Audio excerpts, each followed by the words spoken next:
Hello friends, मी संतोषी इंदून अकॅडमीमध्ये आपले स्वागत आहे.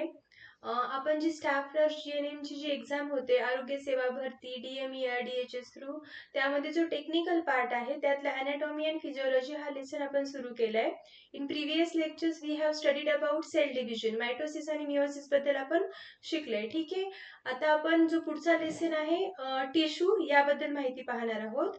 Okay, let's discuss about tissue. Okay, काय असतं टिश्यू? समजा जर आपली बॉडी फक्त एका सेल पासून बनली असते, then how boring it would be, right? No brain, no heart, nothing. ठीक आहे, मग असं ठरवलं नेचरने की सगळ्या सेल्सला काय बनवू आपण, एकत्र आणू आणि काय बनवू, टिश्यू. ठीक आहे, पण त्यामध्ये काय असणार, त्यांचं स्ट्रक्चर आणि फंक्शन काय असणार, सेम असणार. ओके, ग्रुप और collection of a similar cells and their intercellular substance with a common origin that perform a particular function is called tissue. काय असतं टिश्यू? सेल्स काय करतात, एकत्र येतात, ज्यांचं ओरिजिन काय असणार आहे, सेम असणार आहे. ओके, ते सगळे सेल्स एकत्र येतात आणि ते एकच फंक्शन काय करतील, परफॉर्म करतील, त्यांना काय म्हणणार आपण, टिश्यू असं म्हणणार. Okay, the body tissue are classified into 4 major groups according to their function and structure. आता ते काय फंक्शन करणार आणि काय कसं स्ट्रक्चर असेल यावरती परत ते क्लासिफाय होतात 4 टाइप्स मध्ये. Okay, these 4 types are epithelial tissue, connective tissue, muscular tissue and last one is a nervous tissue. Okay, let's discuss about epithelial tissue. What is epithelial tissue? Epithelial tissue or epithelium covers the body surface. Okay, आपली जी वरची skin आहे, ही जी skin आहे ती बनलेली आहे epidermis पासून, and that epidermis is nothing but our epithelial tissue that lines hollow organs, body cavities, glands and ducts. कुठं असतं, हॉलो ऑर्गन्सच्या लाईन्स वरती, बॉडी कॅव्हिटीज वरती, ग्लँड्स आणि डक्ट्स वरती काय प्रेझेंट असतं, इपिथेलियल टिश्यू प्रेझेंट असतं. Okay, cells of epithelial tissue are arranged in a continuous sheet in either single or multiple layer. आता काय असतं, जे टिश्यू बनतात, ठीक आहे, सगळे सेल्स एकत्र येतात आणि टिश्यू बनतं, तर तो जो टिश्यू बनलेला आहे इधर तो एक सिंगल लेअर असतो किंवा मल्टिपल लेअर असतो. Okay, there is a very thin little space between them. आता हा जो इपिथेलियल टिश्यू बनलेला आहे यामध्ये जे सेल प्रेझेंट आहेत खूप कमी स्पेस असतो, म्हणजे ते खूप कॉम्पॅक्टली पॅक्ड असतात एकमेकांना, कारण आपल्या वरच्या लेअरवरती प्रेझेंट आहेत, मग जर्म्स आणि मायक्रो ऑर्गॅनिझम्स आत नाही गेले पाहिजे, त्यामुळे काय असतं, तिथले जे सेल्स आहेत ते खूप टाइटली पॅक्ड असतात. ओके, त्यामुळं खूप कमी स्पेस असतो त्यांच्या इंटरसेलमध्ये. Okay, epithelial tissue is avascular but it has its own nerve supply. Okay, avascular means what? Avascular means त्यांच्यामध्ये जो ब्लड सप्लाय असतो ना तो कमी असतो. ठीक आहे, आपली जी वरची लेअर आहे स्किनची, इथे ब्लड सप्लाय नसतो असं नाहीये, फार कमी असतो. ओके, बट जो नर्व सप्लाय असतो ना तो जास्त प्रमाणामध्ये असतो. आलं लक्षात, epithelial tissue. Okay, now we will discuss about types of epithelium. आता epithelium चे types काय आहेत? Epithelium is divided into two broad categories. First one is a covering and lining epithelium, and another one is a glandular epithelium. Okay, first one जो आहे तो आहे covering and lining epithelium, and the next one is glandular epithelial tissue.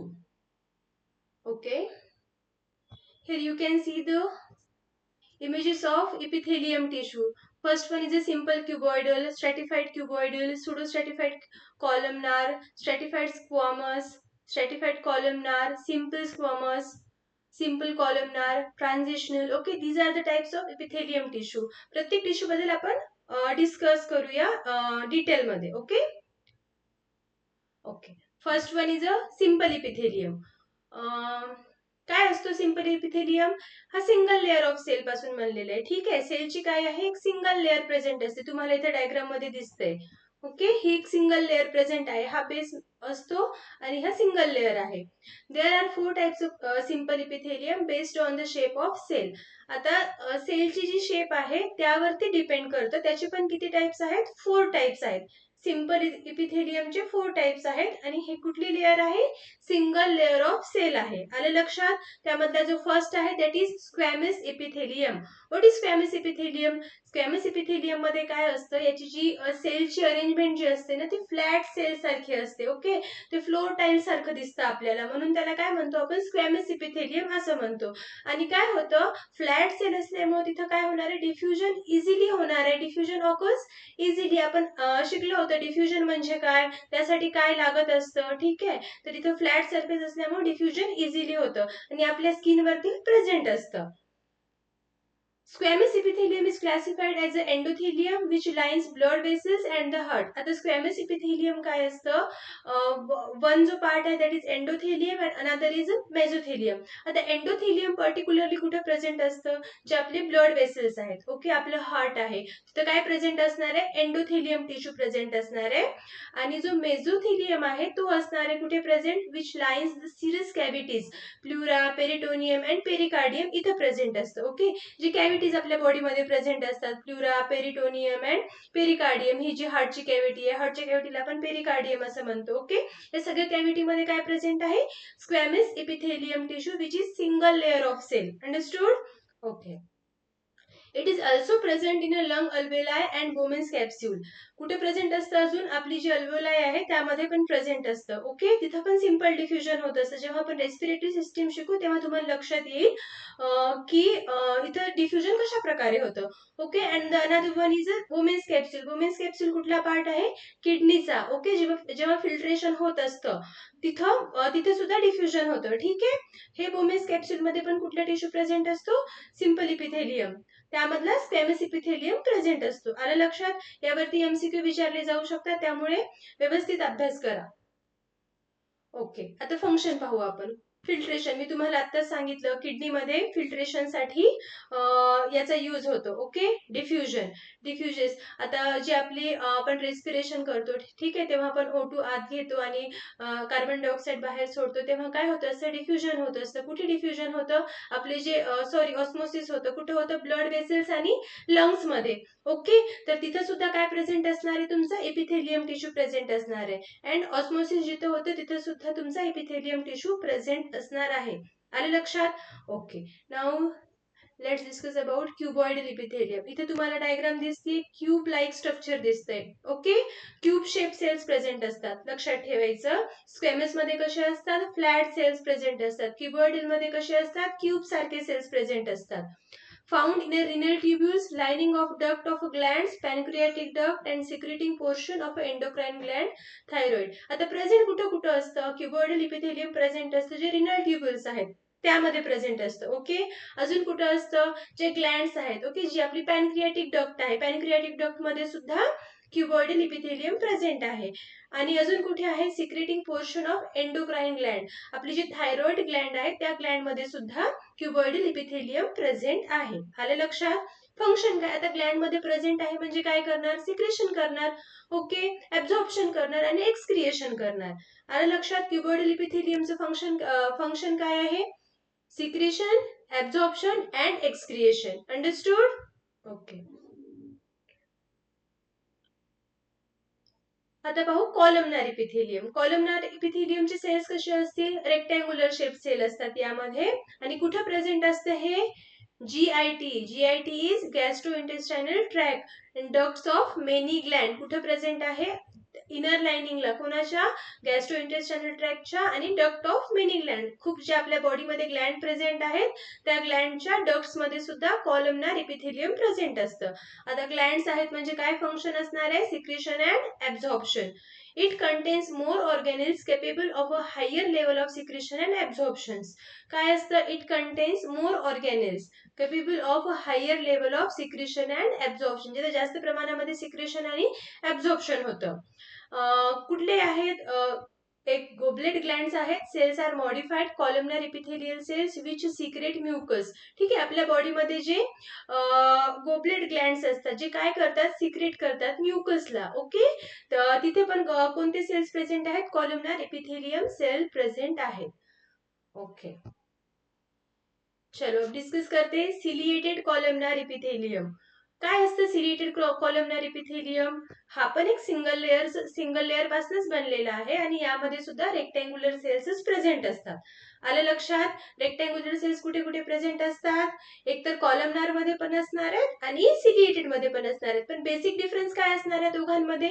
यावरती काय present असणार? Cilia. Okay, cilia present असते यावरती. Examples the lining respiratory tract, uterus, paranasal sinuses, fallopian tube and ventricles. इथे काय आहेत? Columnar ciliated columnar epithelium present असतं. Okay, example परत एकदा ऐका.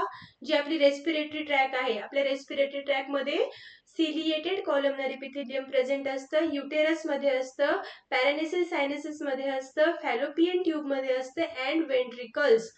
इथे काय प्रेझेंट असतात? सिलिएटेड कॉलमनर इपिथेलियम प्रेझेंट असतात. तर फंक्शन काय आहे? सिलियाचं फंक्शन काय असतं? ती मुवमेंटसाठी हेल्प करणार आहे. जे काही सबस्टन्स आत येणार आहे त्यांच्या मुवमेंटला काय करणार? हेल्प करणार. Gives movement to mucus and other substance by ciliary reaction. Okay, म्युकसच्या मुवमेंटला हेल्प करणार, बाकी सबस्टन्सला पण मूव्ह करण्यासाठी हेल्प करणार. Ciliated columnar epithelium. Understood? Okay, चलो आगे डिस्कस करते हैं stratified epithelium which is made up of multiple layers. आपण पाहिलं होतं सिंपल इपिथेलियम कशापासून बनलंय? सिंगल लेअर पासून. तर स्ट्रॅटिफाइड कशापासून बनलेला आहे? यामध्ये multiple layers of cell present असतात. It consist of several layer of different shape cells. आता यामध्ये जे सेल प्रेझेंट आहेत त्यांची शेप पण काय असते? वेगवेगळी असते. Okay, continuous cell division occurs in a basal layer. आता काय होतं, जी बेसल लेअर असते इथे काय होतं? कंटिन्युअसली सेल डिव्हिजन होत असतं. त्यामुळे काय होतं? लेयर्स काय होतात? वाढत जातात. ठीक आहे, बेसमेंट मेम्ब्रेन काय असतो? ऑब्सेंट असतो, कारण तिथे सेल डिव्हिजन कंटिन्युअसली होत असतं. म्हणून बेसमेंट मेम्ब्रेन असणार आहे का? नसणार आहे. Name is given on the basis of the shapes of a cell present in the apical layer. आता वरच्या साईडला जी लेअर सेलची लेअर प्रेझेंट आहे त्यावर काय करतात? याचं नेमिंग केली जाते.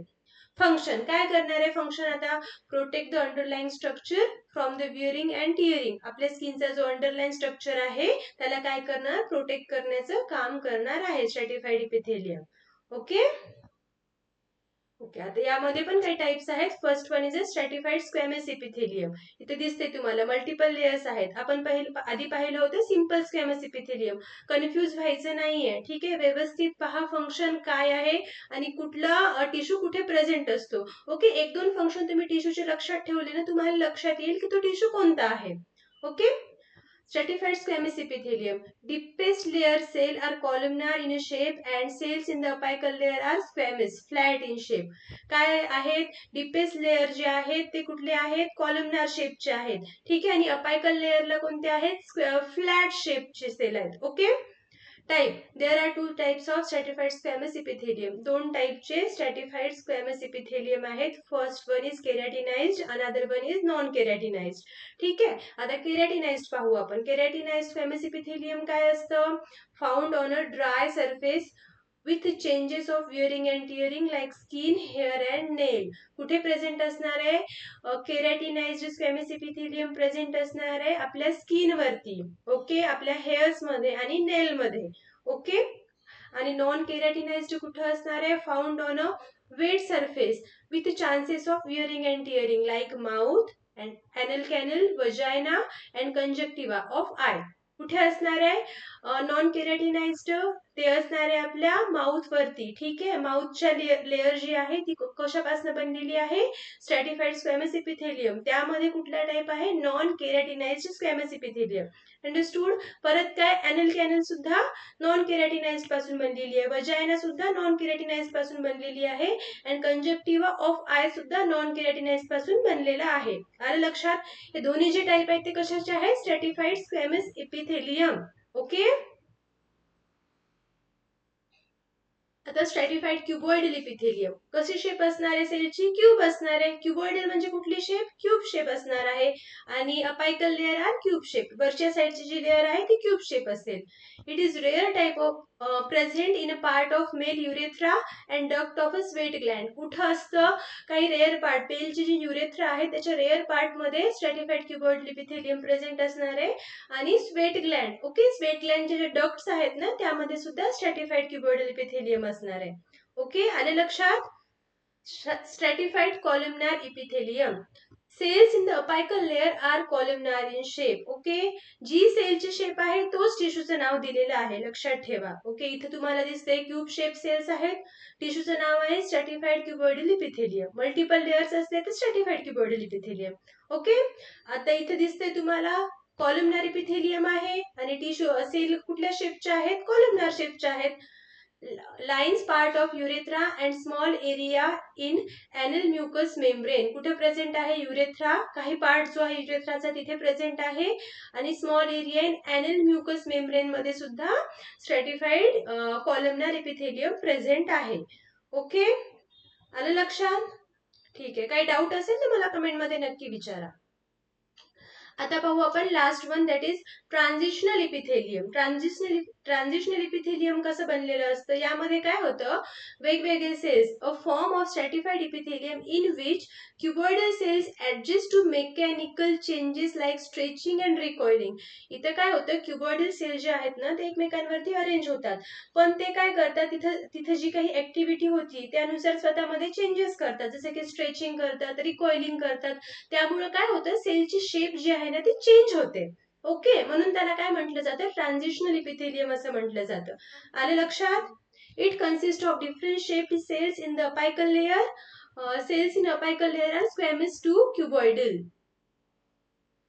Okay, it consist of different shape cells. यामध्ये काय आहेत, वेगवेगळ्या शेपचे सेल प्रेझेंट आहेत आणि अपायकल लेयर जी आहे ती कुठल्या सेल पासून बनलेली आहे, स्क्वॅमस. Okay, understood? ओके, आता लास्ट पाहू आपण, दॅट इज ग्लँड्युलर इपिथेलियम.